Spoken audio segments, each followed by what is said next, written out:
Students, welcome back to my channel. आज हम आपकी ज्योग्राफी का first chapter resources and development उसका क्विक रिवीजन करेंगे ताकि जो आपके एग्जामिनेशन में जितने भी वन वर्ड शॉर्ट क्वेश्चंस है वो आप सॉल्व कर पाए। रिसोर्सेज क्या होता है, what do you mean bye resource? आपके इन्वायरमेंट में कोई भी ऐसी चीज जिससे हम अपनी नीड्स पूरी कर सके उसको हम रिसोर्स कह देते हैं। कोई भी ऐसी चीज, लेकिन उसके लिए चार चीजें क्या होनी चाहिए। एक तो वो टेक्नोलॉजिकली असेसिबल होना चाहिए, हम उसको यूज कर पाए।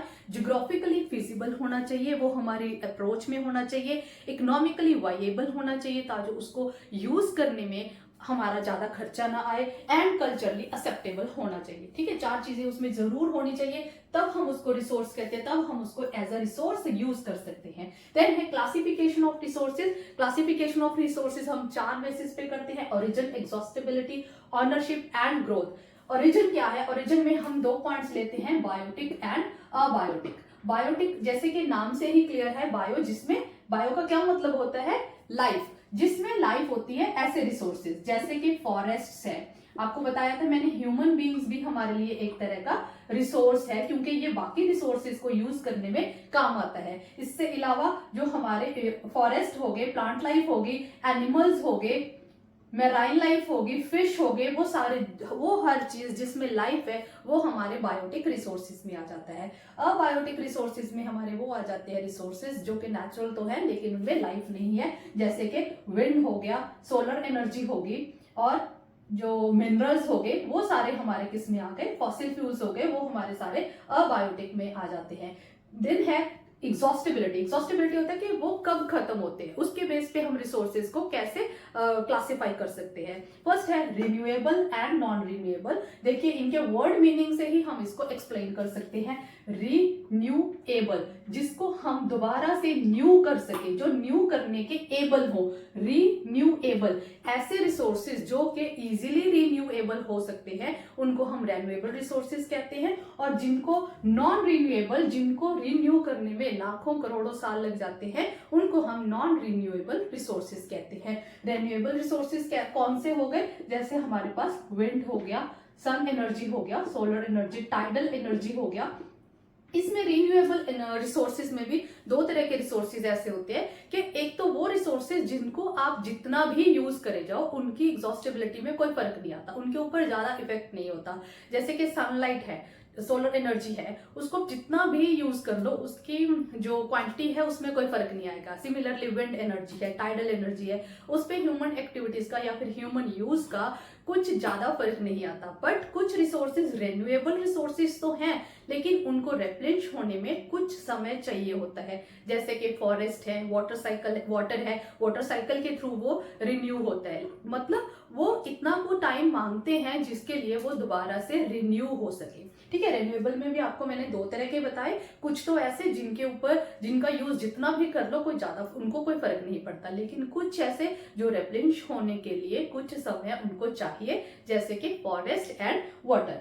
नॉन रिन्यूएबल में वो रिसोर्सेज आ गए जिनको बनने में लाखों करोड़ों साल लग जाते हैं, जैसे कि कोल हो गया, पेट्रोलियम हो गया, जितने भी हमारे फॉसिल फ्यूल्स है वो इसमें नॉन रिन्यूएबल में आ गए। इवन के मिनरल्स भी आ गए। ठीक है, मिनरल्स को बनने में भी बहुत लाखों साल लग जाते हैं। देन है ऑनरशिप के बेस पे हम रिसोर्सेज को कैसे डिवाइड कर सकते हैं: individual, community and national.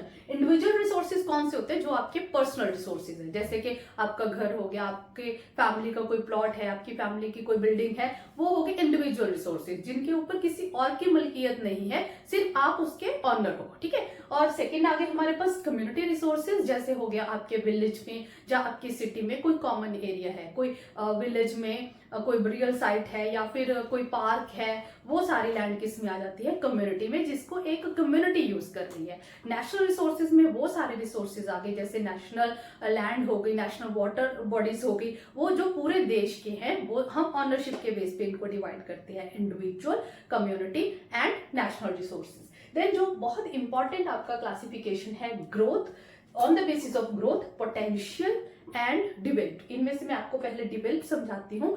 Developed वो रिसोर्सेज होते हैं जिनके बारे में, जिनकी क्वांटिटी एंड क्वालिटी के बारे में हम जान चुके हैं और जिनको हम यूज कर रहे हैं। हमें पता है कि टेक्नोलॉजिकली उनको यूज कैसे करना है, मतलब हम उसको एक्सप्लोर कर रहे हैं, उनको एक्सप्लॉइट कर रहे हैं। ऑलरेडी वो डिवेल्प्ड है, वो यूज में हम लेके आ चुके हैं। क्लियर। पोटेंशियल वो होता है जिनके बारे में हमें पता है कि ये हमारे लिए एक बहुत बड़ा रिसोर्स है, लेकिन हम अभी उनको यूज नहीं कर पा रहे। चाहे वो टेक्नोलॉजिकली लगा ले कि हमारे पास ऐसा टेक्नोलॉजी नहीं है कि हम उनको अच्छे से यूज कर पाए। कई बार क्या होता है कि टेक्नोलॉजी है लेकिन फिर भी हम उनको असेस नहीं कर पा रहे। वो जैसे कि हो गया, हमें पता है कि सोलर जो राजस्थान है, गुजरात है, जम्मू एंड कश्मीर है, यहाँ पर विंड एनर्जी को बहुत अच्छे से यूज किया जा सकता है, उसमें बहुत पोटेंशियल है, लेकिन हम अभी तक उसको उस तरह से मतलब उनका पोटेंशियल यूज नहीं कर पा रहे। ठीक है। पोटेंशियल वो हो गए वो रिसोर्सेज जिनमें इतनी काबिलियत है कि हम उनको एज अ रिसोर्स बहुत कुछ उनसे डेवलप कर पा सकते हैं, लेकिन अभी हम उनको नहीं कर रहे। ओके, ये थी आपकी क्लासिफिकेशन। इसके बाद आ जाता है जो आपका मेन डेवलपमेंट ऑफ रिसोर्सेज। अब जो हमारे पास रिसोर्सेज हैं, हमने उनको कैसे डेवलप करना है, कैसे यूज करना है। देखिए यहाँ पे दो बातें आती है। एक तो हम क्या देते हैं डेवलपमेंट ऑफ रिसोर्सेज, एक हम क्या देते हैं conservation of resources. Development of resources क्या होता है कि जो हमारे पास अवेलेबल रिसोर्सेज है उनको अपनी नीड्स के लिए यूज करना, उनको डेवलपमेंट के लिए यूज करना, अपनी देश की तरक्की के लिए यूज करना, लेकिन साथ में ही हम कहते हैं कि अपने रिसोर्सेज को कंजर्व करके रखना, संभाल के रखना। तो ये दोनों चीजें क्यों संभाल के रखना, ताकि फ्यूचर जनरेशंस उनको यूज कर पाए। तो यहाँ पर इन दोनों बातों के बीच में क्या चीज निकल के आती है कि हमें रिसोर्सेज को इस तरह से यूज करना चाहिए कि आज की जनरेशन भी उनका प्रॉपर बेनिफिट ले पाए और जो फ्यूचर जनरेशंस हैं वो उनके लिए भी उनकी क्वांटिटी एंड क्वालिटी कम ना हो, जिसको हम कहते हैं सस्टेनेबल डेवलपमेंट। तो डेवलपमेंट, गांधी जी ने एक बार कहा था कि आप रिसोर्सेज को इस तरह से यूज कर सकते हैं कि आपकी सारी नीड्स पूरी कर सकता है, लेकिन आपकी ग्रीड के लिए वो नहीं है। हम कहें हम अपने लालच के लिए इतना ज्यादा गंदे तरीके से पानी को यूज करें और बाकी जो इसको स्पॉइल ही कर दे और इतनी सारी फैक्ट्रीज इंडस्ट्रीज लगा लें कि उससे इतना पोल्यूशन हो जाए, सारा एयर क्वालिटी खराब हो जाए, तो ऐसे रिसोर्स यूज का कोई फायदा नहीं है। तो गांधी जी ने क्या कहा था, there is enough for everyone's need but not to everyone's greed। मतलब इतना है हमारे पास, इतने रिसोर्सेज हैं कि हम सबकी जरूरतों को पूरा कर सके, लेकिन हमारा जो लालच है अमीर बनने का, ज्यादा से ज्यादा डेवलपमेंट करने का, वो हमारे रिसोर्सेज पूरा नहीं कर सकते। ओके, तो ये आपने याद रखना है कि किसने ये लाइन कही थी, क्योंकि शॉर्ट क्वेश्चंस में कई बार ये पूछा जा सकता है कि किसने ये लाइन कही थी, there is enough for everyone's need but not for everyone's greed. तो ये किसने कही थी, गांधी जी ने। तो कहने का मतलब क्या है, यदि हमने अपने रिसोर्सेज को अच्छी तरह से डेवलप भी करना है और फ्यूचर के लिए कंजर्व भी रखना है, तो हमें रिसोर्स प्लानिंग करनी पड़ेगी कि किस तरह से हमने अपने रिसोर्सेज को यूज करना है। तो इंडिया में ये रिसोर्स प्लानिंग कैसे की जाती है, इसमें 3 स्टेप्स आते हैं मेनली कि किस तरह से हमने रिसोर्स प्लानिंग करनी है। सबसे पहले आ जाता है आइडेंटिफिकेशन, कि हमने आइडेंटिफाई करना है कि कहाँ पे हमारे रिसोर्सेज अवेलेबल है, कितने रिसोर्सेज हमारे पास अवेलेबल है, कब तक वो कितना डेवलपमेंट हम उनसे कर सकते हैं। देन आ जाता है उन रिसोर्सेज को असेस करने के लिए प्लानिंग करना और अपने प्लानिंग को इम्प्लीमेंट करना, प्लानिंग एंड इम्प्लीमेंटेशन आ जाता है। थर्ड आ जाता है कि जो ये हम इम्प्लीमेंटेशन कर रहे हैं, रिसोर्सेज को फाइंड आउट कर लिया, आइडेंटिफाई कर लिया, प्लानिंग कर ली, इम्प्लीमेंटेशन कर लिया, तो ये किसके साथ कंपैटिबल होने चाहिए, हमारी नेशनल डेवलपमेंट के साथ। क्योंकि हमने पूरे देश का देखना है, जो रिसोर्सेज है वो किसी पर्टिकुलर एक कम्युनिटी के रिसोर्सेज नहीं होते, वो सब लोगों के रिसोर्सेज है, वो कॉमन रिसोर्सेज है, वो नेशनल रिसोर्सेज है। तो उन रिसोर्सेज को किस तरह से यूज करना कि जो हमारे नेशनल डेवलपमेंट की प्लानिंग है उसके साथ वो मैच कर पाए। तो यदि आपको क्वेश्चन आ जाता है कि इकोनॉमिक जो रिसोर्स प्लानिंग है उसमें उसको एक्सप्लेन करें, तो उसमें आपने क्या करना है कि इंडिया में रिसोर्स प्लानिंग 3 तरह से है, 3 स्टेप्स में है। सबसे पहले identification of the resources, then planning करना उसके बारे में, फिर उनको इम्प्लीमेंट करना। तो इम्प्लीमेंटेशन ऐसे करना कि हमारे नेशनल डेवलपमेंट के साथ वो मैच करे। तो इसके बाद आपका जो हम इस आपके सिलेबस के अकॉर्डिंग जो हमारा मेन रिसोर्स है लैंड, जो कि हमारे पास लिमिटेड रिसोर्स है जिसको हम और बढ़ा नहीं सकते, जो हमारी 90% नीड्स को पूरा करता है, उसके बारे में करेंगे कि लैंड यूटिलाइजेशन क्या है, लैंड डिग्रेडेशन कैसे हो रहा है, सॉइल इरोजन क्या है और सॉइल एज अ रिसोर्स क्या है। आप ये नोट कर लीजिए अपनी कॉपी।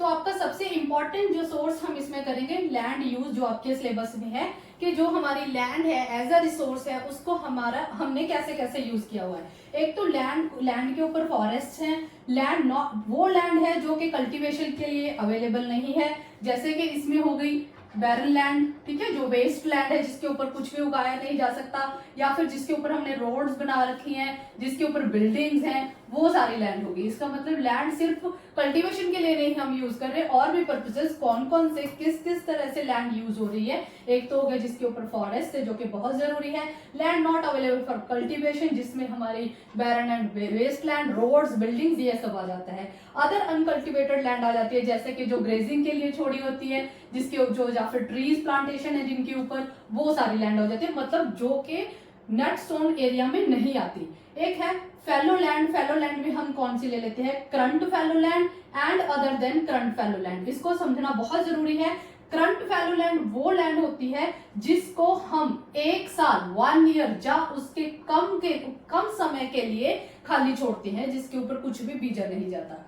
कौन सी होती है करंट फैलो लैंड, जो कि 1 साल या 1 साल से कम समय के लिए छोड़ी जाती है। Other than current fallow land वो होती है जो कि 5 या 5 इयर्स या उससे ज्यादा सालों के लिए विदाउट कल्टीवेशन छोड़ी जाती है, जिसमें कुछ भी बीजा नहीं जाता। फैलो लैंड कौन सी होती है, जिसको बिना बीजे खाली छोड़ दिया जाता है। इसमें 2 तरह की होती है, करंट फैलो लैंड जो कि 1 साल से कम समय के लिए छोड़ी जाती है। Other than current fallow land कौन सी होती है, जिसको 5 साल से ज्यादा या 5 साल के लिए छोड़ा जाता है। इसके बाद 5th हमारा आ जाता है नेट सोन एरिया, जिसके ऊपर एक्चुअल में कल्टीवेशन की जाती है। तो ये था लैंड यूज। आगे है हमारा लैंड डिग्रेडेशन। डिग्रेडेशन क्या होता है कि जिसकी क्वालिटी कम हो रही है। लैंड डिग्रेडेशन कैसे हो रहा है, किसको हम लैंड डिग्रेडेशन कह देते हैं, जब हमारे पास arid and semi arid land है जो वो रिड्यूस हो जाती है। अब लैंड की जो टॉप लेयर होती है उसको हम क्या कहते हैं, सॉइल, ठीक है, जिसके ऊपर एक्चुअल में एग्रीकल्चर या फिर हम कहते हैं प्लांटेशन की जाती है, क्रॉप्स उगाई जाती है जिसमें। तो सॉइल में 2 तरह की सॉइल्स आपने मेनली करनी है, zonal and azonal soils. Zonal soils वो होती है जो उसी एरिया में बनी होती है, जो कि पेरेंट रॉक से उसी एरिया में फॉर्म हुई होती है, वो होती है जोनल सॉइल्स। अजोनल सॉइल्स वो होती है जो कि विंड से, वाटर से, किसी दूसरी जगह से मूव होके एक जगह पे किसी और एरिया में पहुंच जाती है, उनको हम बोलते हैं अजोनल सॉइल्स। ये क्वेश्चन आ जाता है कि what do you mean by zonal soils and what do you mean by azonal soil. तो ये होते हैं स्थानक, उसी एरिया की, जोन की, उसी जोन की, और अजोनल जो कि बाहर से आई हुई मिट्टियां होती हैं, सॉइल्स होती हैं। तो इसमें सॉइल इरोजन कैसे हो रहा है, सॉइल इरोजन क्या होता है, जब हमारे टॉप लेयर जो फर्टाइल सॉइल है जब वो वहां से वॉश आउट हो जाती है, उसको हम कहते हैं सॉइल इरोजन, जिससे उसकी जो क्वालिटी है वो बहुत डिक्रीज हो जाती है, जिसमें हमने प्लांटेशन, कल्टीवेशन करनी होती है। तो सॉइल इरोजन के बहुत सारे रीजंस हैं जिनमें हम मेनली लिखते हैं कि वाटर एंड विंड से, ठीक है। जब वाटर से सॉइल इरोजन होता है, पूरी की पूरी शीट इरोज हो जाती है, उसको हम शीट इरोजन भी बोलते हैं। यदि सॉइल इरोजन विंड की वजह से हो रहा है तो हम उसको विंड इरोजन भी बोलते हैं। तो ये भी आपने करना है कि सॉइल इरोजन के क्या रीजंस हैं, वाटर, विंड, ये सारी जो फोर्सेस, बहुत सारे रीजन है जिससे हमारी सॉइल इरोज हो रही है। जब top layer of the soil wash out हो जाती है उसको हम सॉइल इरोजन कहते हैं।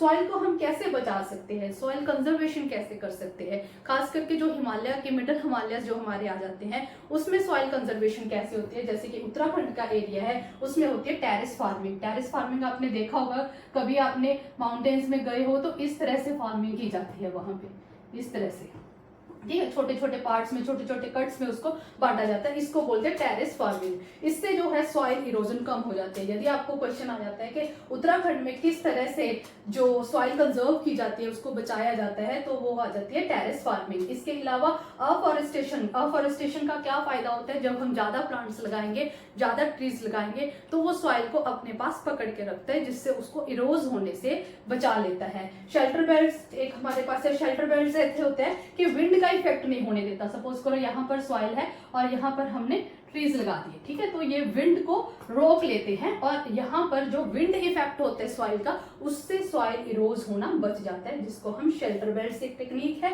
स्ट्रिप फार्मिंग कर लेते हैं। स्ट्रिप फार्मिंग होता है ऐसे लाइंस में, जैसे हमने प्लांटेशन कर दी, उससे भी सॉइल इरोजन कम हो जाता है। Crop covers is just like shelter belt, कि पूरी क्रॉप को किसी तरह से कवर कर देना, किसी चाहे वो प्लांट से कवर कर देना, चाहे वो आर्टिफिशियल वे से कवर कर देना, जिससे हमारा सॉइल इरोजन कम हो सके, ठीक है। तो ये था आपका चैप्टर नंबर 1 का क्विक रिवीजन। इसमें से आपके शॉर्ट क्वेश्चन आ सकते हैं, आप पूरी तरह से उनको सॉल्व कर पाएंगे। Thank you, thanks for watching. यदि आपको मेरा जो पढ़ाया है वो पसंद आया तो आप प्लीज मेरे चैनल को सब्सक्राइब कर दें और वीडियो को लाइक कर दें। Thank you so much.